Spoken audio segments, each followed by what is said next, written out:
First ever factory outlet Mukunda jewelleries Kukatpally, Khammam, Kothapet, Somajiguda, Hanamkonda and Suchitra. నమస్తే రమగారు. నమస్తే జయ. ఏదైనా మంచి స్టోరీ చెప్తారా? స్నేహితుల మధ్య కథలు, స్నేహితుల కథలు చాలా చెప్పుకున్నాం కదా మనం. ఫ్రెండ్షిప్ కోసం ఏమైనా చేసేస్తారు. అవును. మిత్రప్రేమ కథ చెప్తా.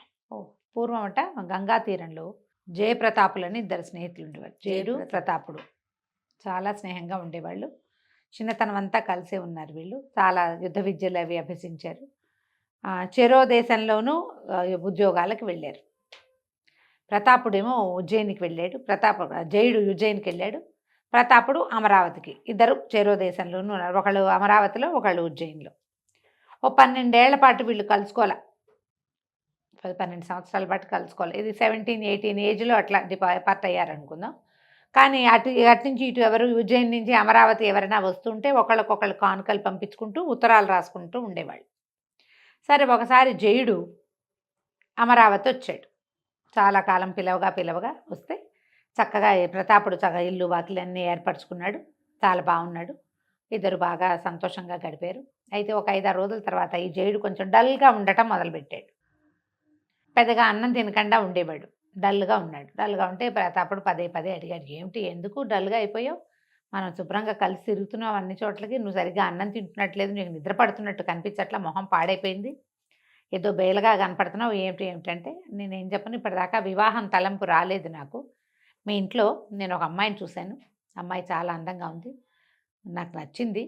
కానీ ఇట్లా చుట్టపు చూపుగా వచ్చి మీ చుట్టాలు ఎవరమ్మాయినో నేనట పెళ్ళికి అడిగితే బాగుండదేమోనని ఆలోచించి దిగులుగా ఉన్నాను అనేసరికల్లా తీరా చూస్తే ఆ అమ్మాయి ఎవరు?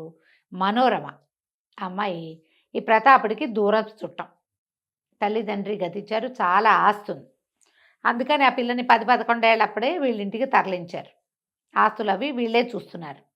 పిల్ల కొంచెం పెద్దదొచ్చాక ముహూర్తం చూసుకుని నేనే పెళ్లి చేసుకోవాలనుకున్నాను. అయినా కూడా నువ్వు చాలా ప్రేమించావు, నీకు నచ్చింది, ఆమె కోసం అన్నం తింటా మానేసావు నువ్వు.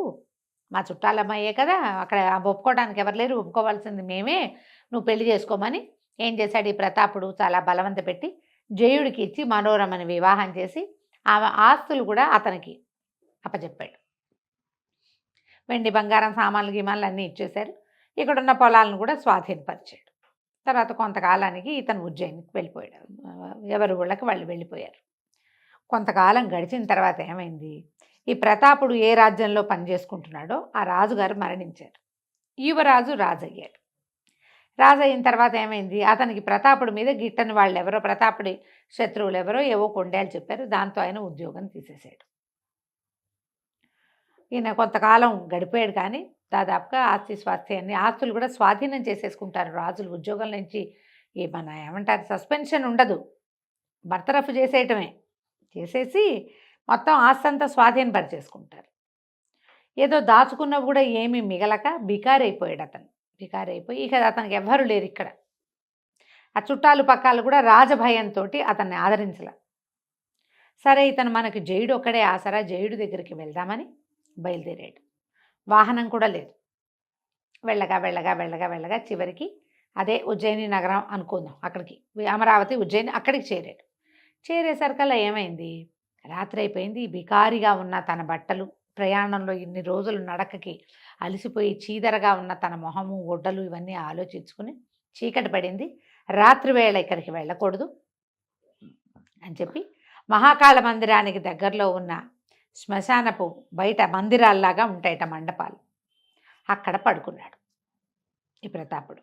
పడుకుంటే ఏమైంది, కొంచెం ఒక రాత్రి గడిచిన తర్వాత ఎవరో 2 వ్యక్తులు పోట్లాడుకుంటున్నట్టుగా కనపడుతోంది, వినిపిస్తోంది. ఇతను లేచాడు. ఇంకా ఇలాంటి మండపాలు ఉన్నాయి, ఇట్లా మహాకాళ ఈ ఉజ్జయిని వచ్చిన వాళ్ళు అలా పడుకుంటారు. అక్కడక్కడ మండపాలు ఉండేవి ఆ కాలంలో. శ్మశానం దగ్గర అంటే అదేదో తప్పుగా భావించద్దు, అప్పుడు మహాకాళ మందిరకు దగ్గరలోనే శ్మశానం ఉంటుందట, ఉండేది అప్పట్లో.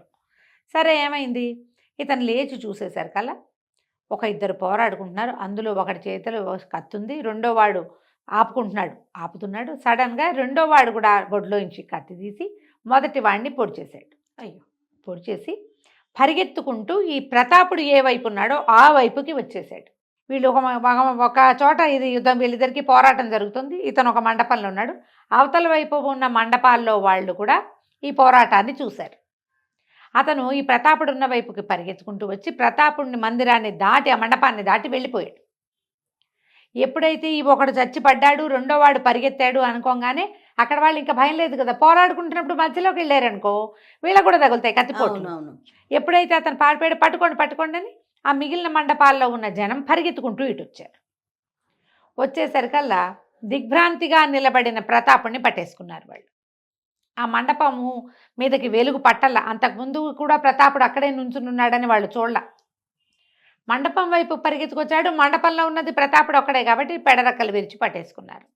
ఇతను నేను కాదని చెప్పినా కూడా అతను బికారి బట్టల ధోరణి, అతను మాసిపోయి ఉన్న అతని మొహము భీతావహంగా ఉంది. అతను కంగారు పడ్డాడు అపరాత్రి నిద్రలో ఇలాంటిది చూసేసరికి.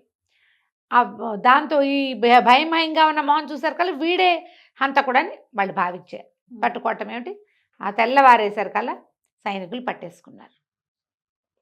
పట్టుకుని ఇతన్ని తీసుకెళ్తుంటే తెల్లారేసరికి విచారణ మొదలుపెట్టారు. విచారణ మొదలుపెట్టేసరికల్లా అక్కడ ఏమిటి, ఇలాగా హత్యలకి మరణశిక్షే. ఇతను ఏం చేయాలో చేష్టలు దక్కి నుంచుంటే ఈ లోపల జనమంతా చేరారు. అది ఓపెన్గా ఉండే న్యాయస్థానమే. ఆ జనాల్లో నుంచి జయుడు పరిగెత్తుకుంటూ వచ్చాడు. వచ్చి ఈ హత్య ఇతను కాదు, నేను చేశాను అన్నాడు. అనేసరికల్లా ప్రతాపుడు అన్నాడు, కాదు నేనే చేశాను హత్య. వీళ్ళు తెల్లబోయారు. నేనంటే నేను. వీళ్ళు అక్కడ ఉన్న సాక్షులంతా ఏం చెప్తున్నారు, మేము ఇతన్నే చూసాం అక్కడ, ఈ రెండో అతన్ని మేము చూడలేదంటున్నారు. అది చేయడం చెప్పాడు, కాదు నేను హత్య చేసి మండపం పక్కన నక్కున్నాను, ఇతను మండపం మీద నుంచున్నాడు, అందుకని అతను పట్టుకున్నారు. నేను మండపం పక్కనే ఉన్నాను, నా మూలంగా అతను జైల్లో పడ్డం ఇష్టం లేక నేను వచ్చాను. ఇద్దరు మొహమొహాలు చూసుకున్నారు, ఒకళ్ళనొకళ్ళు గుర్తుపట్టుకున్నారు. ఏం చేస్తారు అర్థం కాలేదు ఏం చెయ్యాలో. సరే అక్కడి నుంచి జడ్జి గారు ఎవరు హంతకుడు అనేది తేల్చలేకపోయారు. ఎందుకు చంపావు అనేదానికి అసలు కారణమే లేదు. అతను చెప్పలేడు, ఇతను చెప్పలేడు. ఏదో వాగ్వాదం వచ్చింది, చంపేశాం అంతే. దాంతో ఏం చేశారు, ఈ ఓపెన్ కోర్టు కదా ఇది, జడ్జి అన్నాడు, మరి మనకు తెలియలేదు కాబట్టి ఈ ఇద్దరిలో ఒకడు హంతకుడు, రెండో వాడు పిచ్చివాడు, ఇద్దరిని ఉరిదీయండి అన్నారు. హంతకుడు బెనిఫిట్ ఆఫ్ డౌట్ కింద వదిలిపెట్టేయాలి కాదు అక్కడ సిద్ధాంతం, ఇద్దరిని ఉరిదీయటమే. అక్కడి నుంచి ఇద్దరిని వధ్యశాలకి తీసుకుపోయారు. ఊరంతా చెప్పుకుంటున్నారు ప్రతి వాళ్ళు, ఒక హత్య జరిగింది, ఒక హత్యకి ఇద్దరు హంతకులు, ఇద్దరికి ఊరేస్తున్నారు అని. సరే ఆ వధ్యశాలకి పూర్తిగా తీసుకుపోయాక జనంలోంచి ఒకడు పరిగెత్తుకొచ్చాడు. మూడోవాడు వచ్చి ఆపండి, ఈ హత్య చేసింది నేను, వీళ్ళెవరో కూడా మాకు తెలీదు, వాడు నా స్నేహితుడు, చచ్చిపోయినవాడు, నేనే చంపాను, నేనే చంపి శ్మశానం పక్కన మండపంలో పక్క నుంచి నేను పరిగెత్తి పారిపోయాను అనేసరికల్లా ఇప్పుడు మూడో వాడు వచ్చాడుగా, ముగ్గురు నుడిదీయమని లేదు, జనం అంతా గోల పెట్టేసి అరిచి కేకలు పెట్టారు. అక్కడి నుంచి ఈ తలార్లు వాళ్ళు సైన్యాధిపతులు ఉంటారుగా, మళ్ళీ ముగ్గురిని తీసుకుపోయి మళ్ళీ కోర్టులో ప్రవేశపెట్టారు. ఈసారి చిన్న కోర్టు కాకుండా, ఓపెన్ కోర్టు కాకుండా పెద్ద కోర్టుకి తీసుకెళ్లారు. తీసుకెళ్తే ముగ్గురిని అడిగారు. అతను చెప్పాడు, నిజానికి ఇది నేను హత్య చేయవలసింది కాదు, మొట్టమొదట పిడిబాకు ఎత్తినవాడు చచ్చిపోయిన వాడే, అడగండి అంటే సాక్షులంతా చెప్పారు చచ్చిపోయిన వాడి చేతిలోనే మొదట కత్తుంది. ఎవడైతే హంతకుడో వాడు చాలాసేపు కత్తిని అడ్డుకోవడానికి ప్రయత్నం చేసి చివరికి కత్తి తీశాడు. అది కనపడింది క్లియర్గా, ఎందుకంటే ఆ శవాల ఇవి ఉంటాయి కదా, చితుల మంటలో కనపడింది. ప్రతాపుడు కూడా చూశాడు. అది ఒకటి చేతిలోనే కత్తి ఉంది చాలాసేపు, ఎవడి చేతిలో మొదట కత్తి ఉందో వాడే చచ్చిపడి ఉన్నాడు.